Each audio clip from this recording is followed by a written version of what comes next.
I'll wait a minute for the attendees to come in, and then I'll start.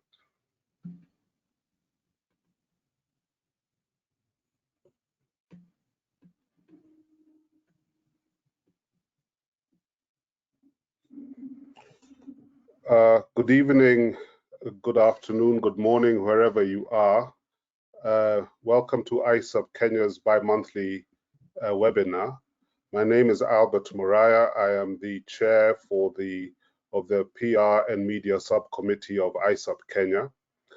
I'm standing in for our original moderator, Boniface Dirango, who's been held up somewhere, but we hope that Boniface will be able to join us in due course.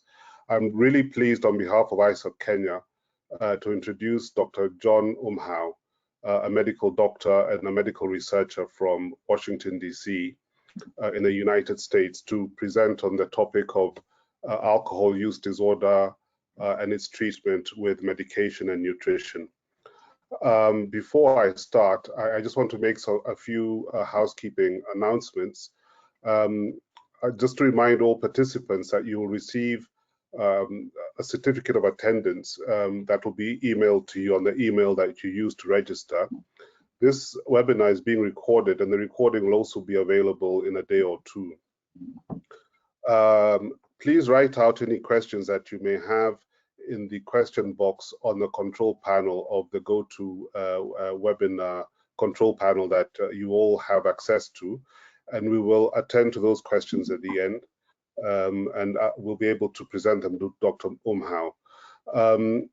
In addition to Dr. Umhau's presentation, we also have a real-life testimonial, and Dr. Umhau will introduce Karen, who's giving a testimonial at the appropriate time. I would also want to encourage all the Kenyans who are present, who are not members of ISSUP Kenya yet, to consider joining ISSUP Kenya as professional members. The details of which are going to be made available on our Facebook page and on the issup.net website Kenya page.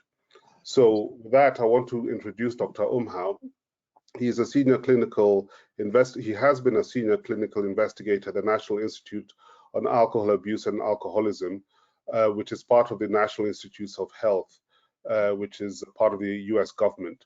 He's been a commander in the United States Public Health Service, and has also served as a clinical director for an Indian Health Service hospital in Whiteriver, Arizona. He is a medical officer in the Division of Psychiatric Products for the Federal Drug Administration of the US government as well.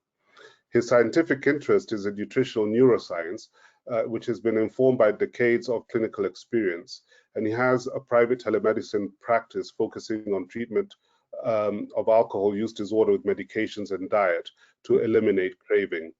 He has published more than 40 peer-reviewed scientific articles and is on the medical review board of Verywell Mind, a website that I use myself.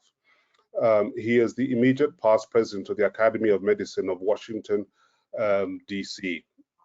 He completed his residency in clinical preventive medicine at Johns Hopkins and is board certified in both addiction medicine and preventative medicine.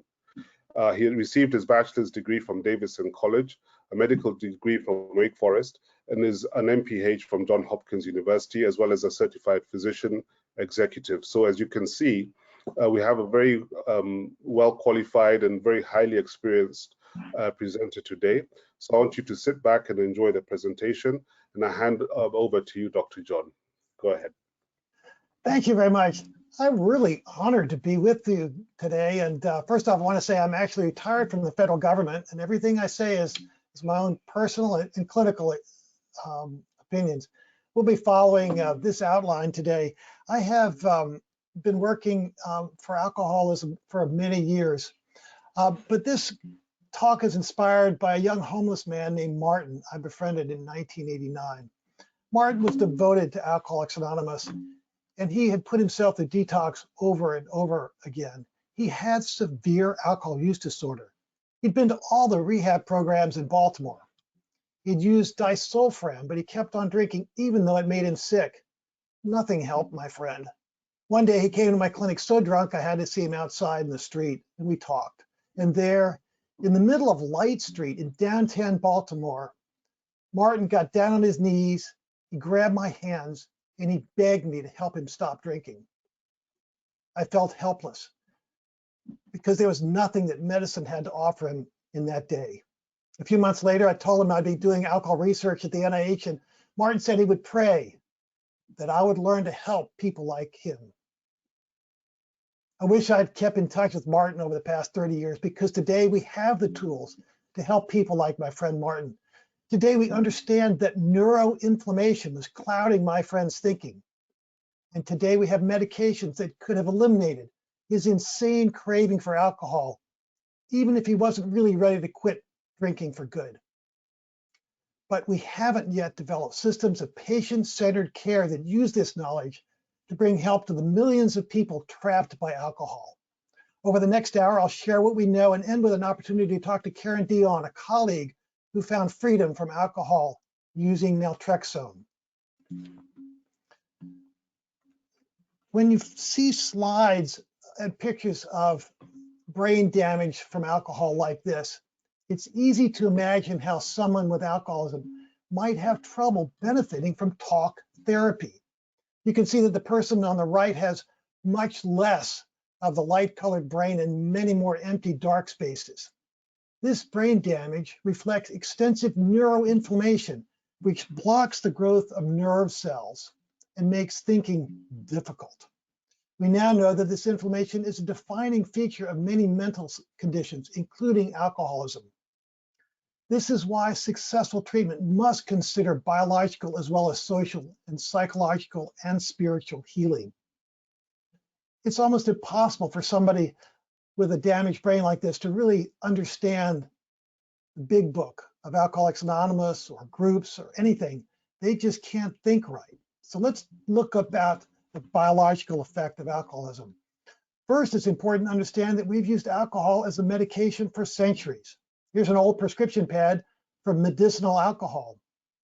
This is because at low doses, alcohol is anti-inflammatory. It reduces what are called inflammatory cytokines. These are the signaling molecules that cause the symptoms of illness. Cytokines can do a lot of things. They make us feel sick, and they drive what's called the sickness response, which is a non-specific reaction to many illnesses. It includes anorexia, body aches, lethargy, irritability. Cytokines are why we feel down when we get the flu or even after we get vaccinated. A little bit of alcohol will reduce these cytokines and make us feel better. However, prolonged drinking has the opposite effect and will promote inflammation. At high doses of alcohol, this inflammation kills brain cells and promotes multiple psychiatric conditions, including the addiction to alcohol. Let me first explain what I call the inflammatory cycle of alcoholism. First, extensive alcohol alters the normal gut flora, especially when the diet is poor. This causes the gut to be inflamed and more permeable, allowing debris from dead bacteria called endotoxin to enter the circulating blood.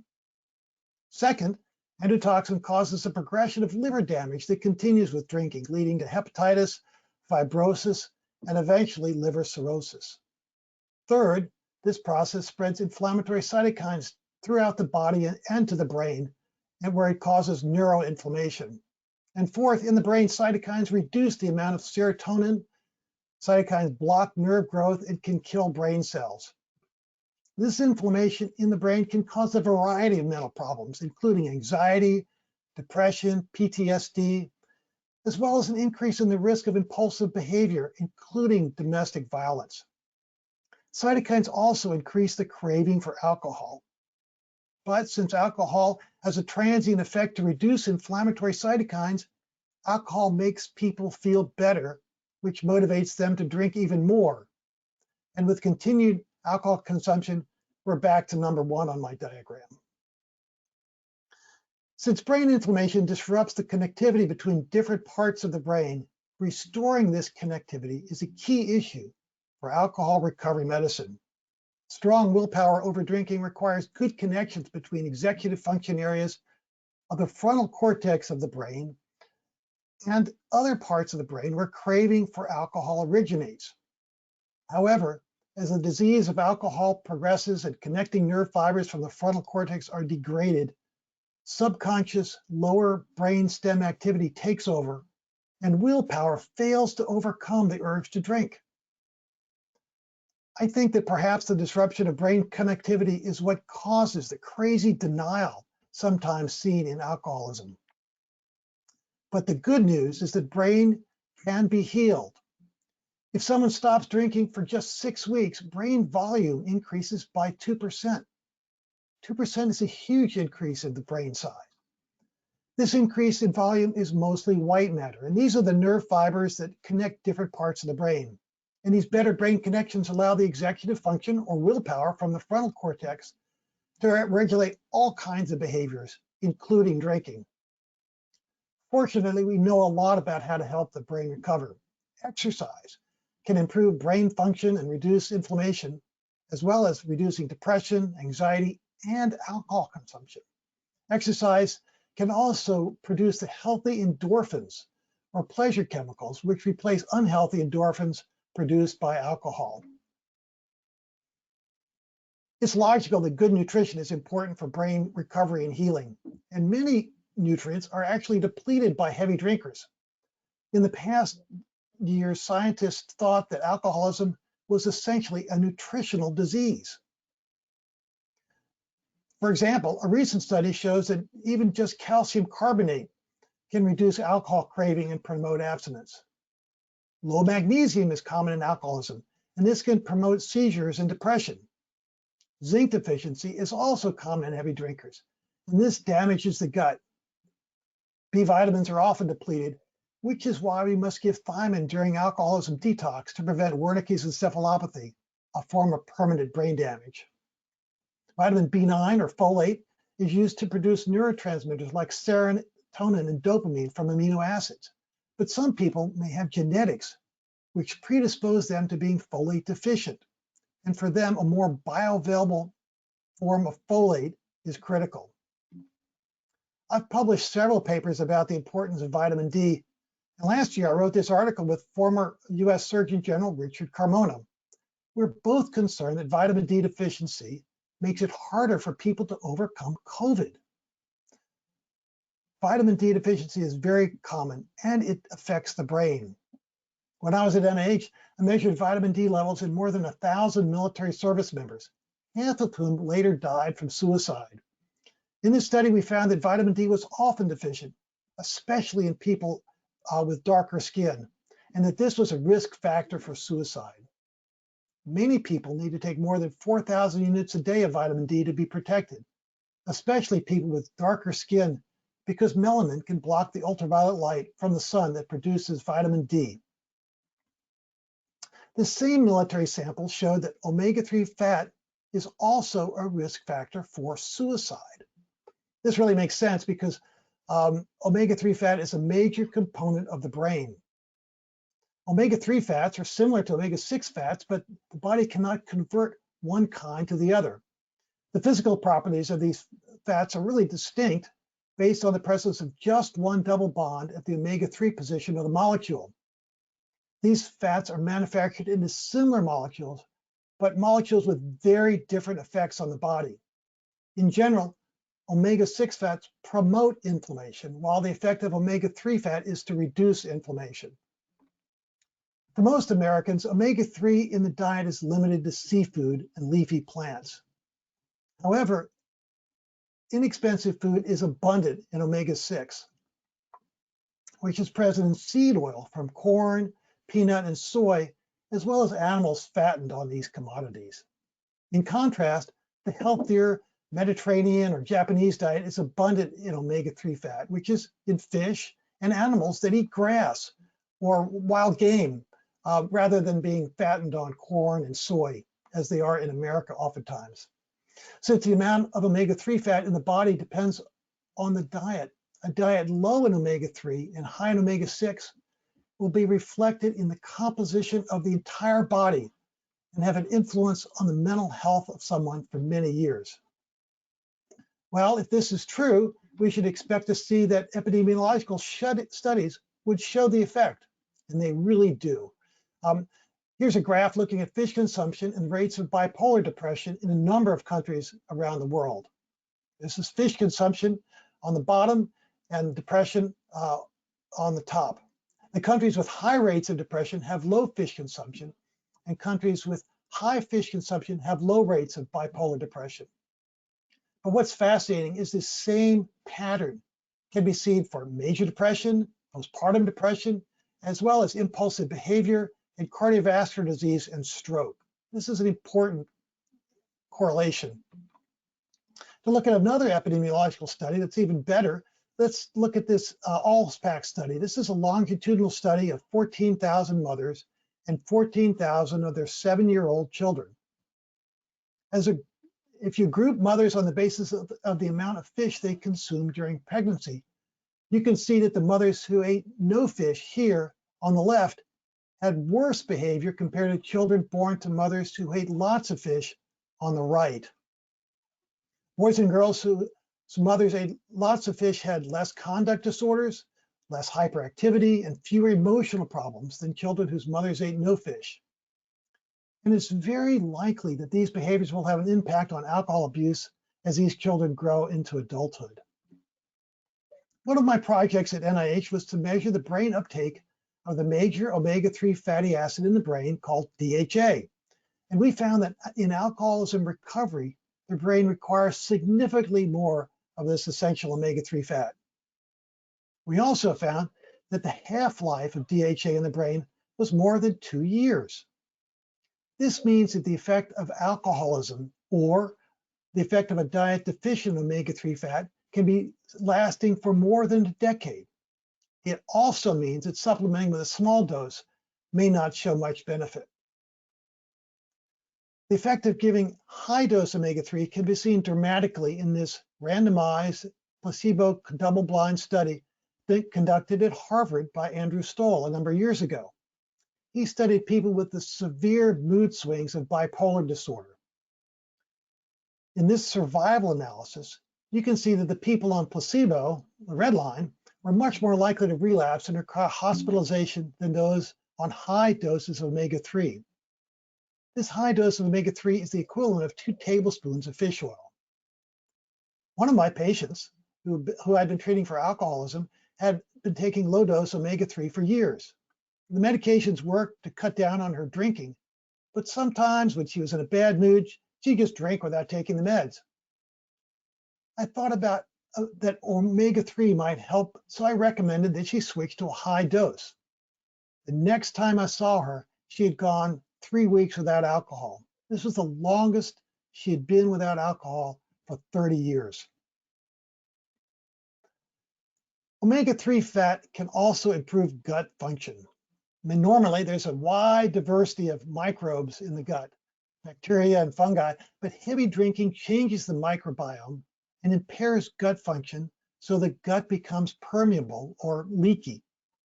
This allows excess endotoxin, which is a byproduct of dead bacteria, to enter the blood circulation where it stimulates inflammation. Other bacterial products can also influence the brain. The standard American diet often makes this situation worse, as Americans eat processed food, have food additives, surfactants, glyphosate, antibiotics, artificial sweeteners, and even stress. All of these things can make the gut more permeable and promote inflammation in the gut and the body. And they also reduces the diversity of the gut microbiome. Excess fructose is in high fructose corn syrup sweetened soft drinks, which we use in America a lot, really promote liver inflammation, and it's especially harmful for this process. Fortunately, the brain can recover if our diet improves. A healthy diet promotes a healthy gut, and that means less endotoxin and less inflammation in the brain.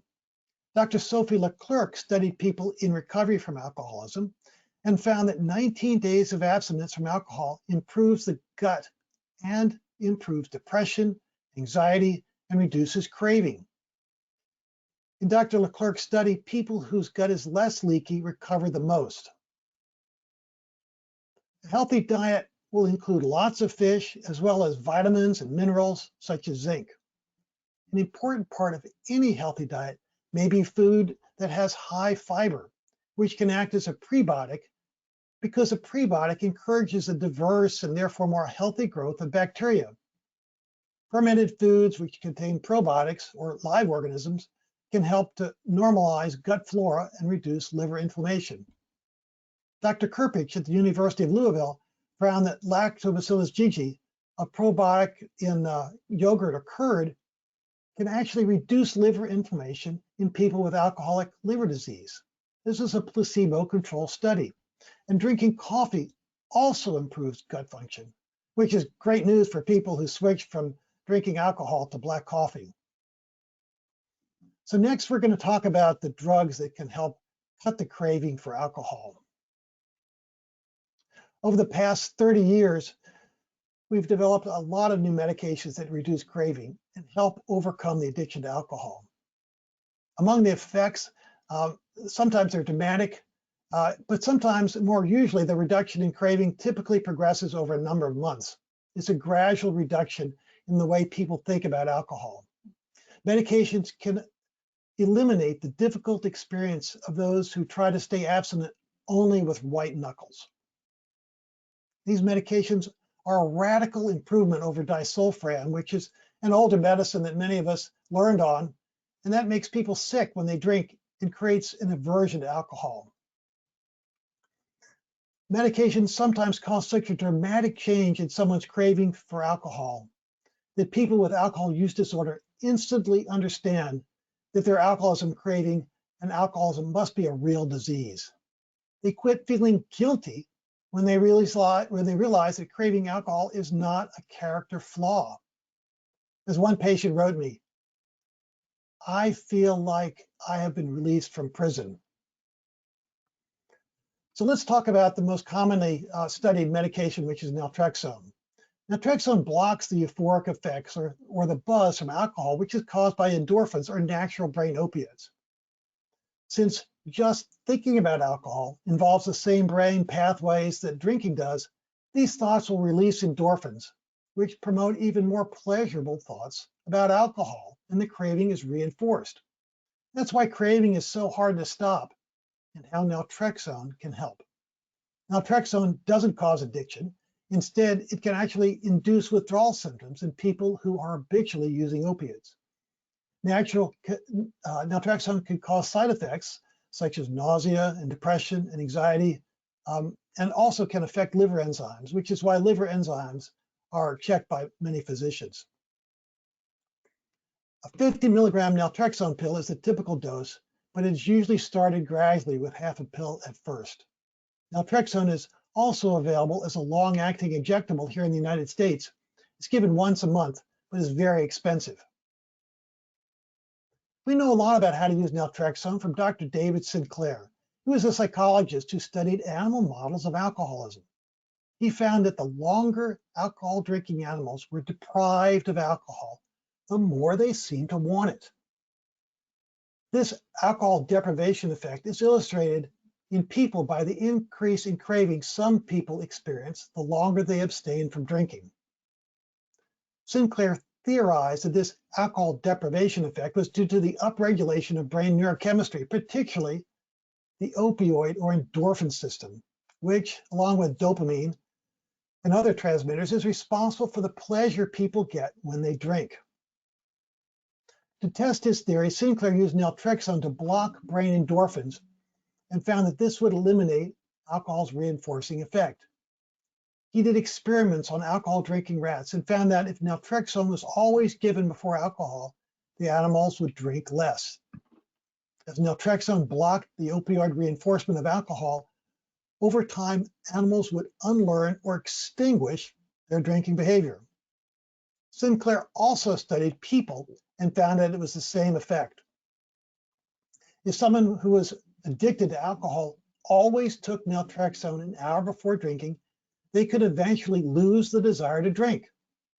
Since opioid receptors would be more sensitized on days when patients did not use naltrexone, Sinclair reasoned that healthy endorphin-producing behaviors could be especially reinforced on these alcohol-free days.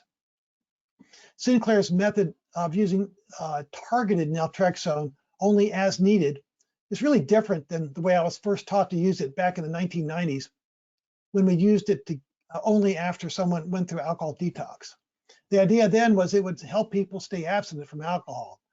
I learned quickly, however, it didn't really work that great. Other scientists compared these two ways of using naltrexone and found that patients given naltrexone as needed or targeted to help them cope with drinking had much greater success than patients given daily naltrexone and told they must never drink again. This makes sense if you understand how the opioid blockade of naltrexone actually works. So if someone takes naltrexone for a while and then stops, their endorphin receptors will be more sensitized or upregulated. And this will make alcohol more pleasurable when they quit naltrexone and start drinking. I took care of a soldier one time whose commanding officer threatened that he would be court-martialed if he didn't stop drinking. The soldier took naltrexone each weekday faithfully so he wouldn't miss work. However, one weekend, it was his birthday and he didn't want to take the naltrexone so he could really enjoy a drink. He later told me that his drinks tasted so good on his birthday that he drank more alcohol than he ever had before in his life. If someone that takes naltrexone, the blood concentration shown here by a black line is highest in 60 minutes, which is when Sinclair recommended that patients take their first drink. The idea is that with a sufficiently high concentration of naltrexone in the blood, the endorphin pleasure of a first drink will be blocked. If someone's going to be drinking all day, they may need to take a second dose to make sure they have a sufficient blood level of naltrexone to block the effect of alcohol.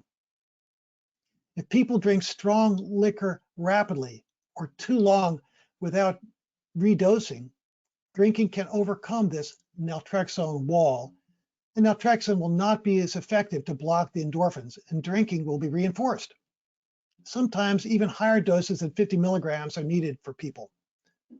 Naturally, the method will fail if someone forgets their naltrexone. That's why if someone tells me they're not sure they'll be very compliant with taking naltrexone, I may suggest they take naltrexone first thing in the morning to start with. These problems can also be minimized if someone works a recovery program, because even patients who extinguish their craving with the Sinclair method and using naltrexone must forever use naltrexone each time they drink to avoid reverting the extinction process. Sadly, many patients who faithfully use naltrexone for months to the point of extinction only in later years will start drinking years later without the pill, and they'll revert back to daily drinking and problems that they had originally.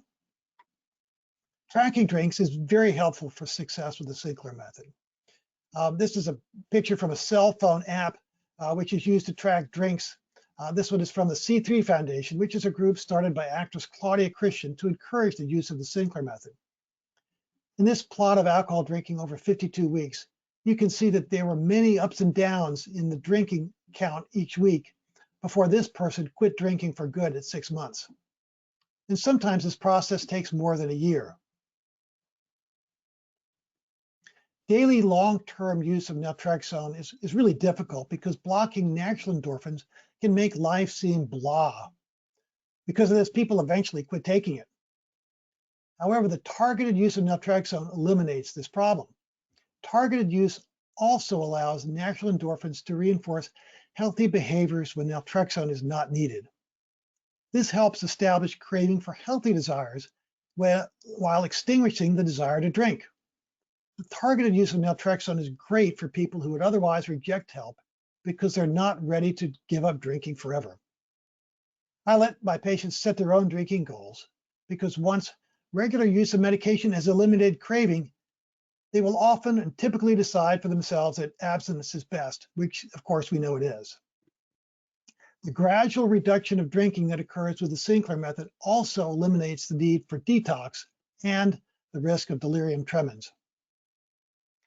I often wonder if overemphasis on using a pill to solve a complex problem like alcoholism may actually reduce someone's motivation to work a recovery program. Also, The continued use of alcohol with the Sinclair method may be risky if someone could actually stop drinking. And of course, people can still get intoxicated with alcohol, and if they drive while using alcohol, they could get in an accident just the same as if they didn't take the naltrexone.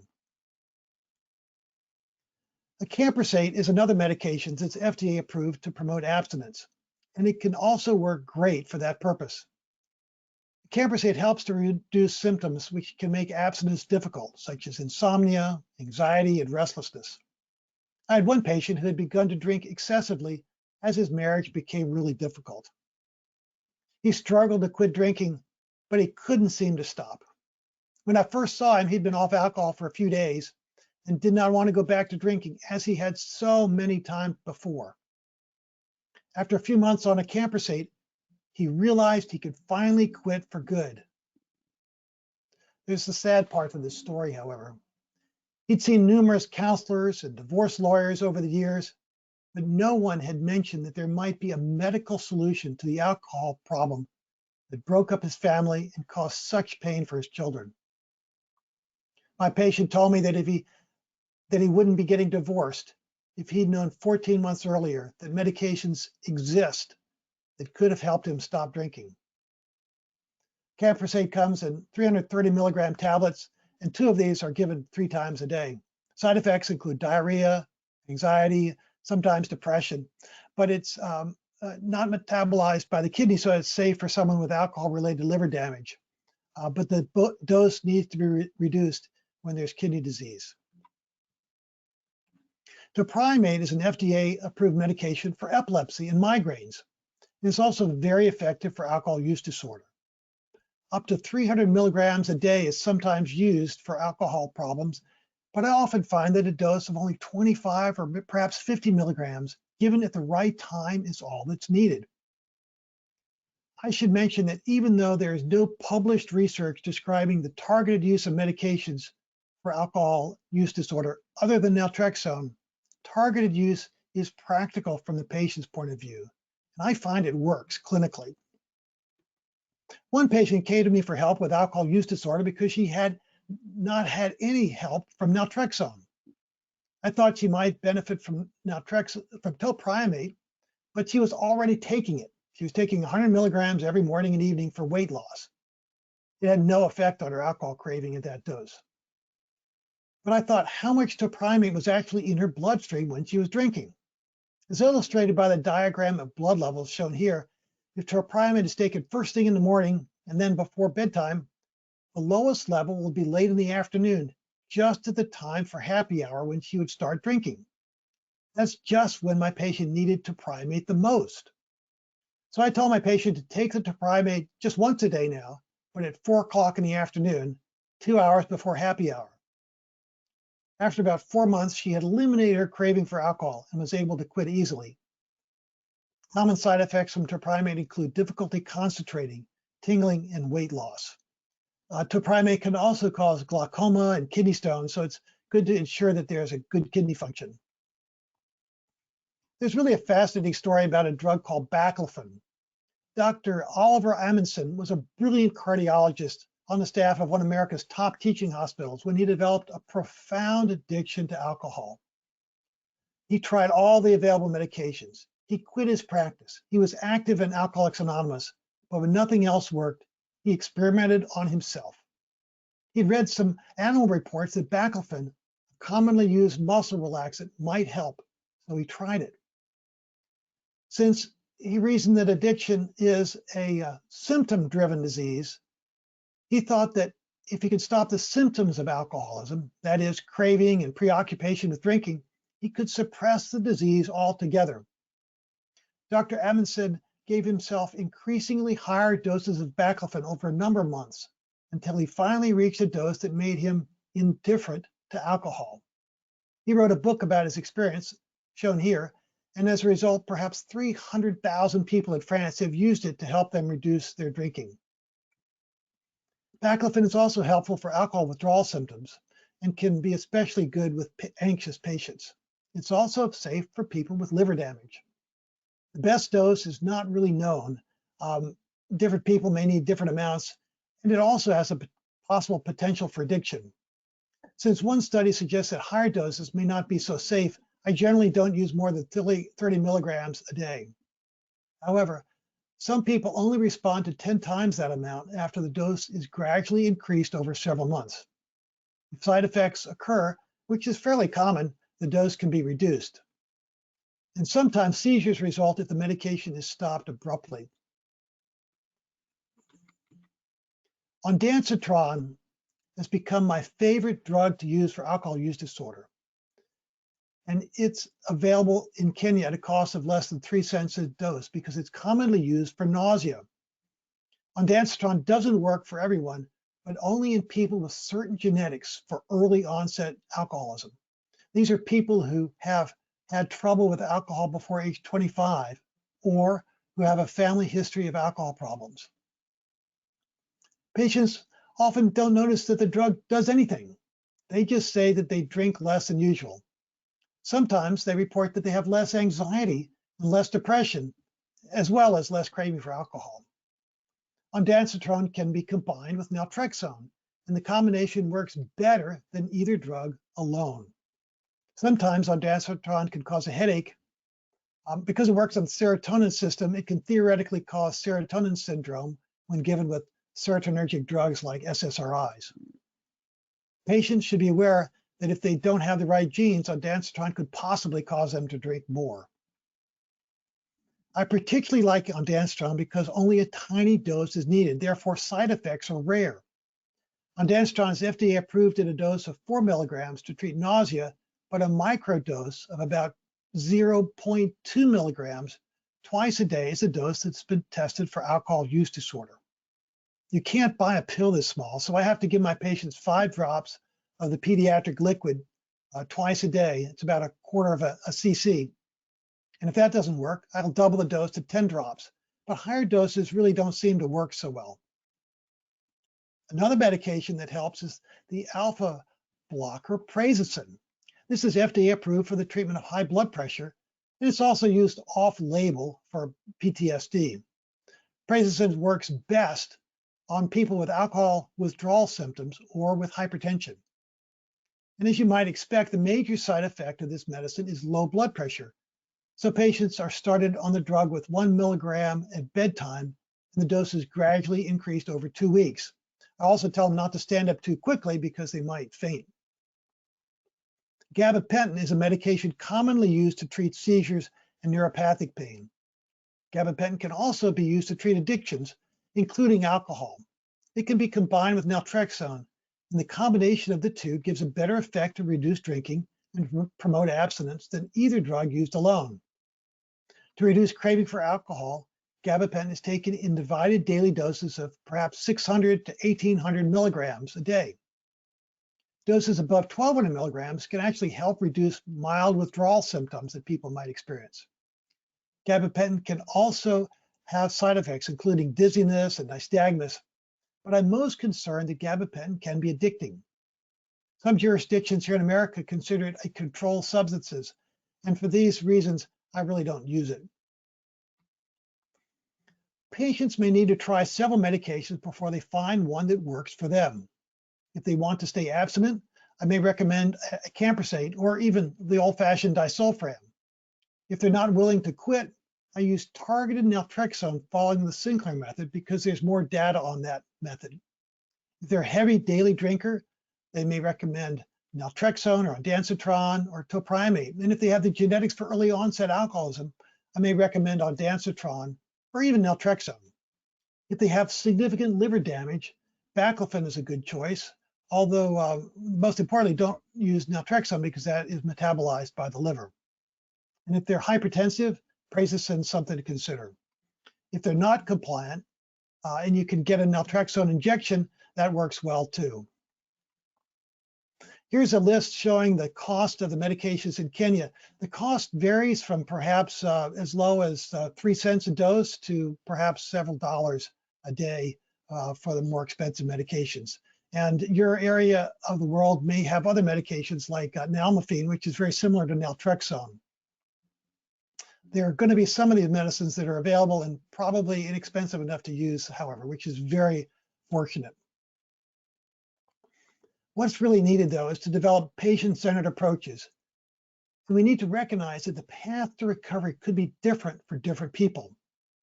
I presented this diagram here, which you can pull up on the slides later. It's kind of complicated, but you can see that there's lots of different pathways that people might use medications to get help. But we need to figure out how to give our alcohol use disorder patients options of trying a medication that might be the key for their recovery. Now we're going to talk about the important part that is something that we all are familiar with from the last few decades of treating alcoholism, and that's to create a recovery culture.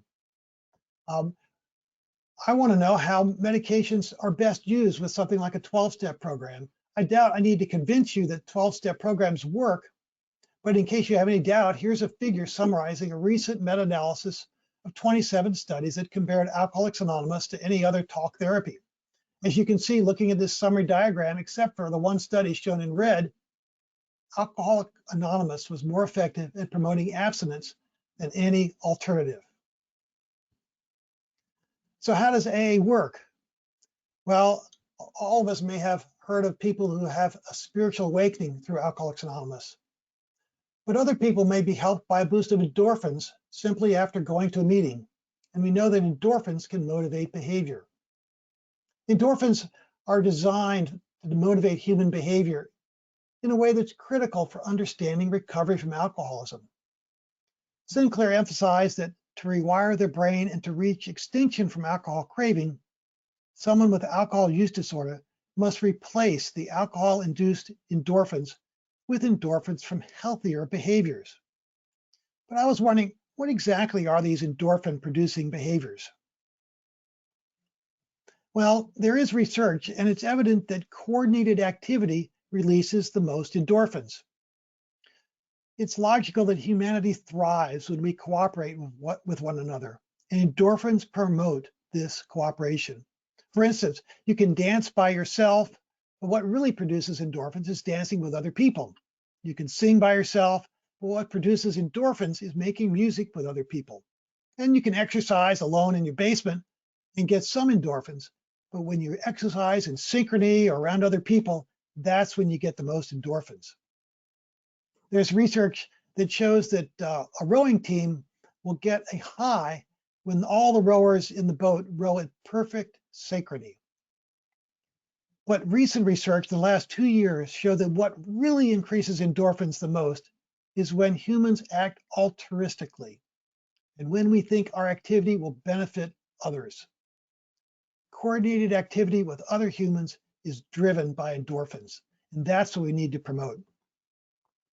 This endorphin research we just looked at helps to explain Dr. Alexander's famous rat park experiment. In this experiment, rats in isolation quickly became addicted to opiates.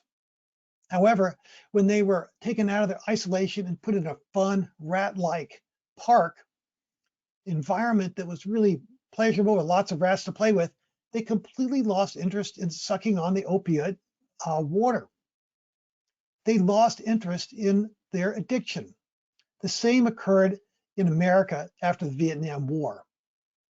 Many American soldiers had become addicted to heroin in the stress of war in Vietnam, but when they returned to their normal social life at home in the States, they didn't stay addicted, they just quit using heroin. This shows that isolation can drive drinking, and that working together in a group, being with our social group, can give a healthy dose of endorphins to compete with the endorphins from alcohol or heroin, like in the situation of the soldiers.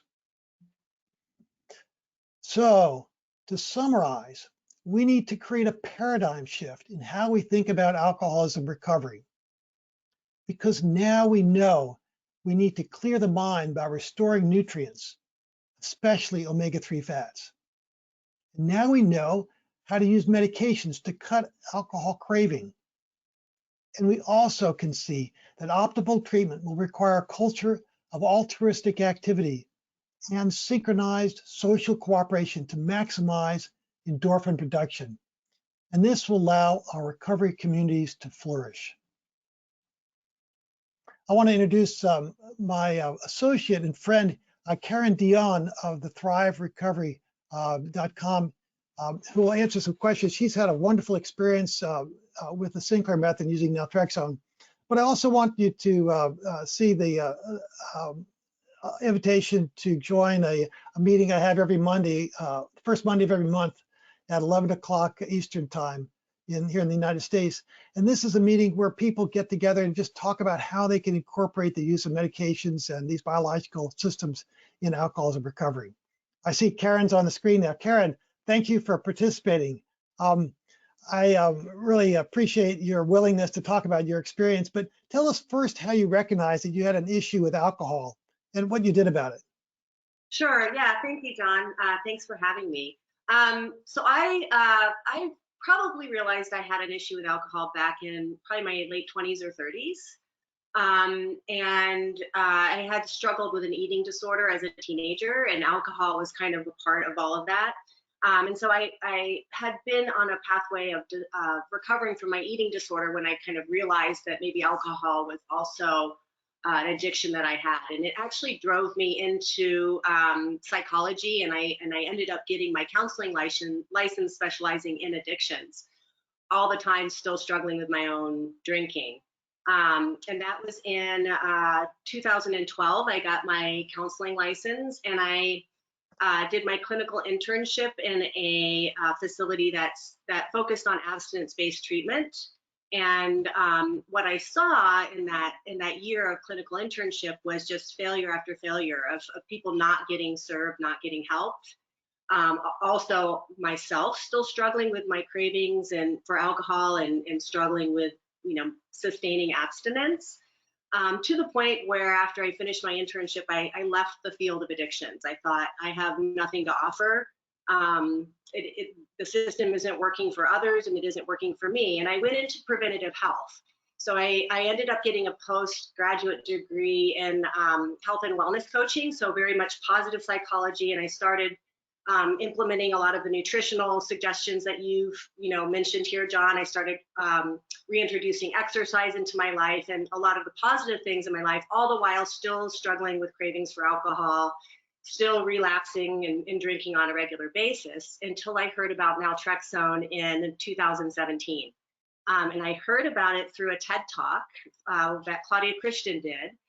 She now is the founder of the C3 Foundation, and she told her story about using naltrexone to overcome alcohol use disorder. And I thought, first thing, of course, is why haven't I heard of this before? How could I have gone through this whole, education and training and never heard of naltrexone before? And then I thought, I have to do this. And so I got the medication, and within 90 days, my cravings for alcohol that I had struggled with for 2 decades were completely gone. I had 48 extinction sessions in 90 days. And I was a fast responder to the medication. Most people don't respond quite so quickly. I had a lot of tools that I was using from my recovery journey. And they just all fell into place once the cravings were reduced. And so what the medication really did for me, and I heard you use this word in your presentation, John, is it just caused me to become indifferent to alcohol. And I think that's a really good description of what targeted naltrexone can do, is it really just eliminates the desire for alcohol. And when you don't desire something, it's really easy to give it up.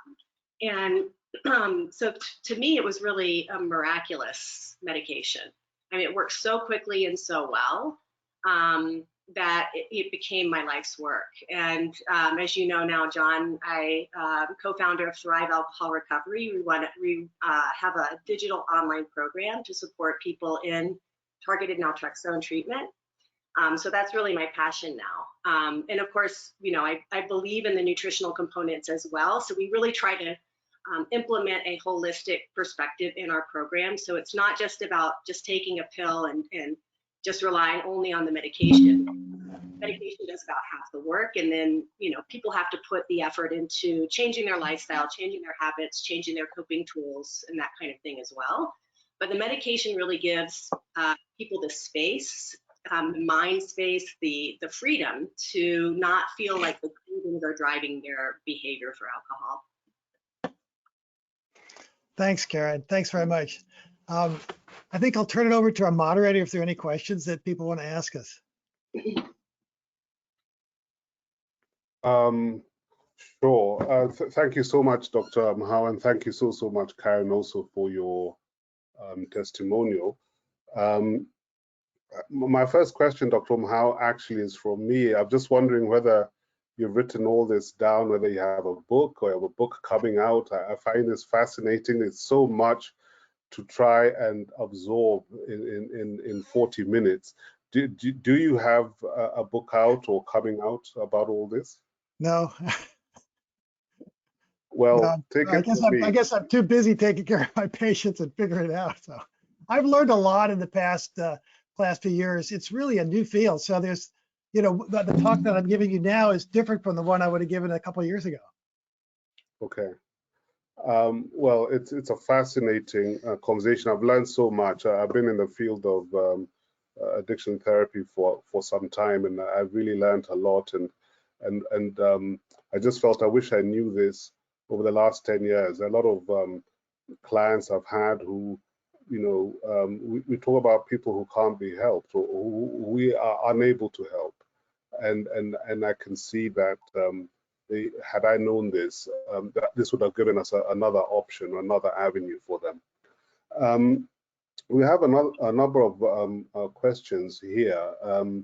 Firstly, there are a number of people asking about the interaction between these drugs and other medication, especially medication for psychiatric uses, and wondering about the interaction and the safety.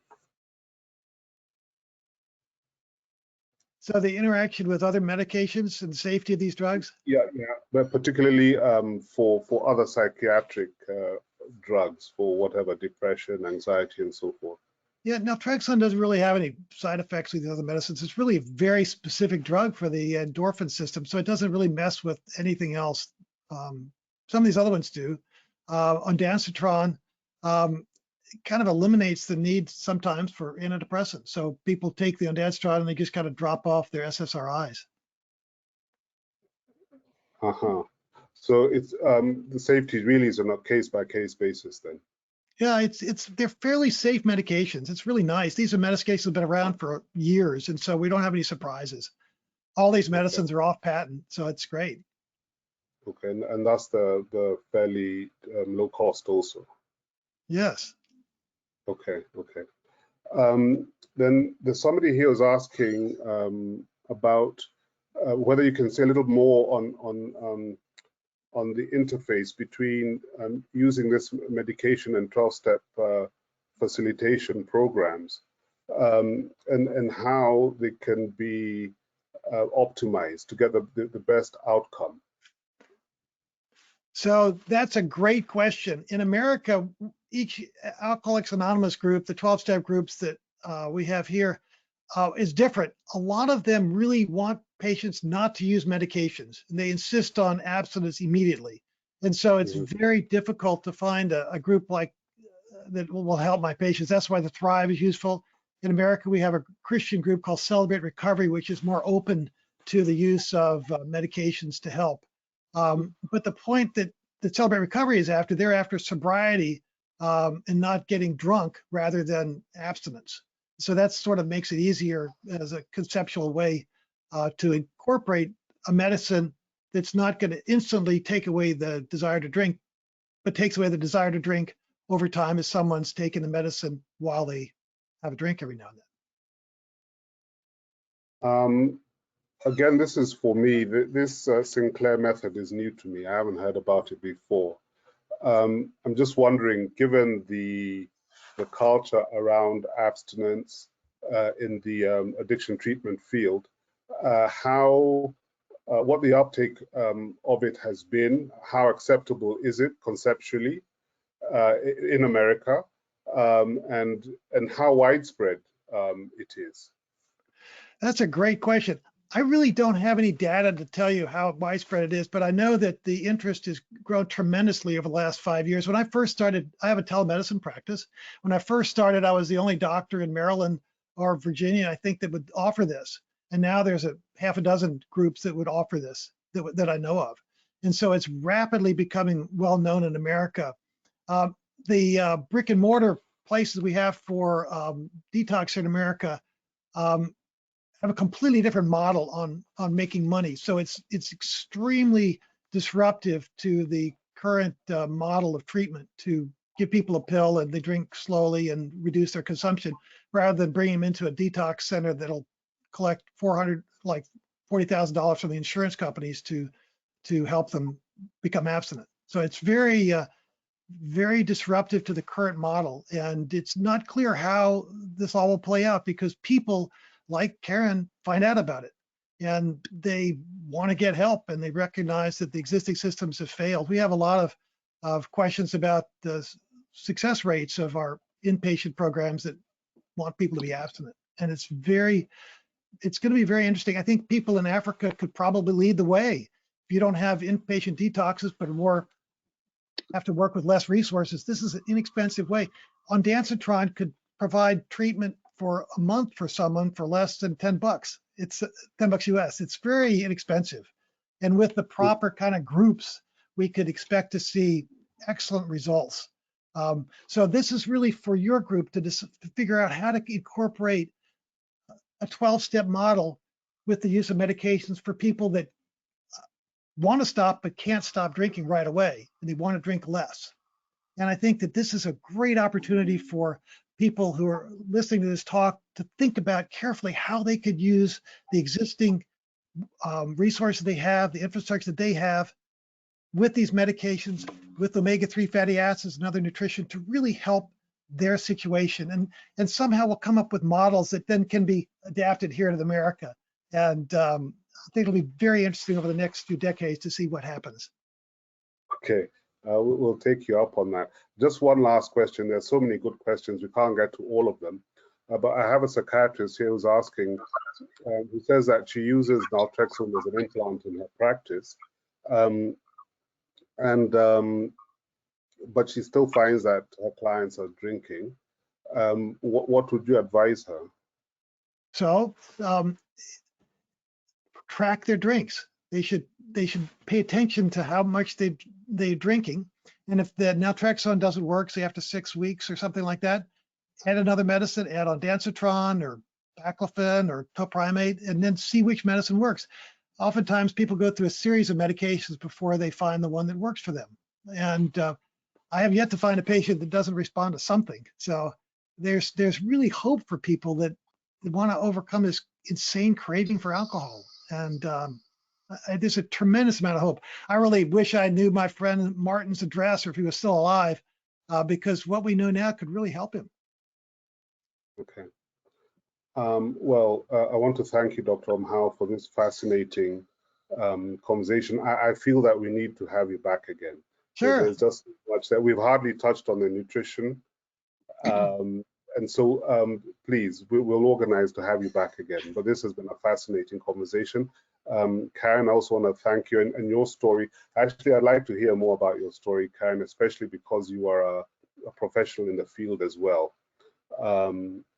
Many of us got into this profession also because we had our own story of addiction. So you're really speaking to me personally, but I think to a lot of the people here. And so on behalf of ISSUP Kenya, I want to thank both of you for your time and just for the effort in making this presentation, Dr. Umhau. This has been easily our best attended webinar. We've been doing this for about 2 years now. I think just from the questions, people are really engaged with what you have, and we really do want to know more. I remind the participants that this webinar is recorded, and in a day or two on your emails, you're going to get a link to the recording as well as to the presentation, which Dr. Umhau has so graciously made available to us. And so on behalf of ISSUP Kenya, and we want to thank ISSUP Global for once again facilitating this webinar and for allowing us to use their platform. I want to say good night, good afternoon, good morning from here in Nairobi, and look out for our next webinar in about 2 months. So thank you very much, and God bless you all. Good night. Thank you. Thank you. Bye.